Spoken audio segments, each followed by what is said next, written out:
Continue Youth Development Association Committee odi manyen soto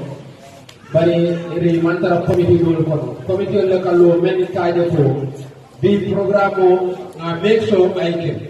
because ga men fo wala nyenti ga kodo men ka fu nyoma sama be kono ni bi programme be kala man la ka putu do bondi woto kany programme ke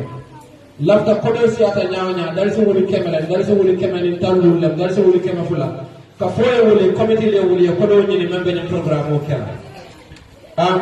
committee lo da membo fundraising pour ka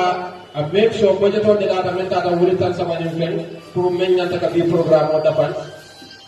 ko ye fero be ga jannen bi ye ko do nyini pour ni programme o dapan de nata na ko di ba soto men tata ka nyam dal si wuli tan nani ni worula dal si keme so wokono mol leli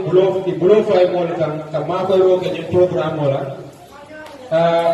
mo do bide memo Musa Sanyanti moy so dal ci kema fulala aba jasi dal ci kema nuru ay wala dinna wuri jallo so dal ci wuri kilinna Amadou Kante ay dal ci wuri nuru di kafola Royal Insurance ay dal ci wuri fula kema nuru di kafola ani seru e wala ke dinam fana wala sidi jalama dal se kemalul di kapola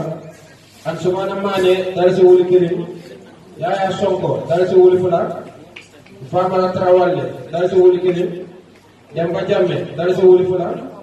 ibrahima samara dal se wuli kirim lamin samade dal se kemalul modo fana so dal se wuli kirim na me ya long ma tolo aya dindal don ko andi pour ka koy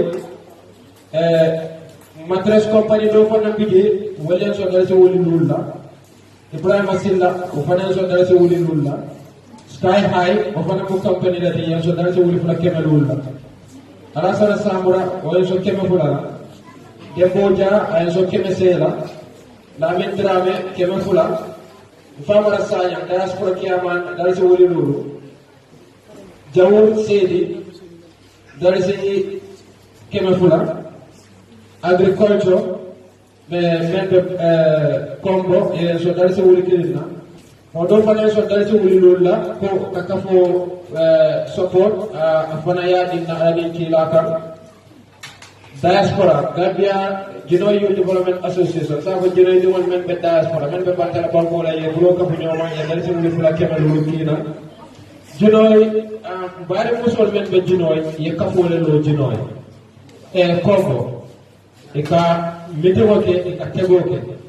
dimanche ni dimanche ni tata goya bi e meteo ke je ye tego ke je dimanche do ye ta nyoya pour ka nyol long ka nyol para dula long ka badi ya kana bamba ni kay tan ni mol la men be je ko tol mu waaki ni faaki ni won lesi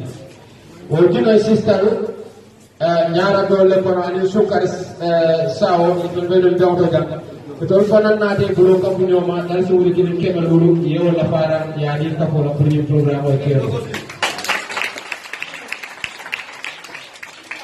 so on the whole total amount data kanya 47,100 dal se wul tan nan ne worawla dal se keme wala ñene ta asoto ta premier programme o kero bi so lamtan nañu na bulo ko si mol ñi molé meñalo yi kata foto na budget ko no fanam na ta na ki baro so no jabri na budget o da ki amaro me bi jamé kata bolite ay tan ni ko fanan ni ko ti amata me yalo ako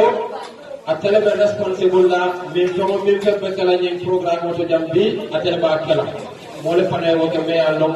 abe sabatiri jande ako abe min tomo kala wala ñi trigo ni jor be sa ke naati jam arma bulo ko so ma de fa sa ko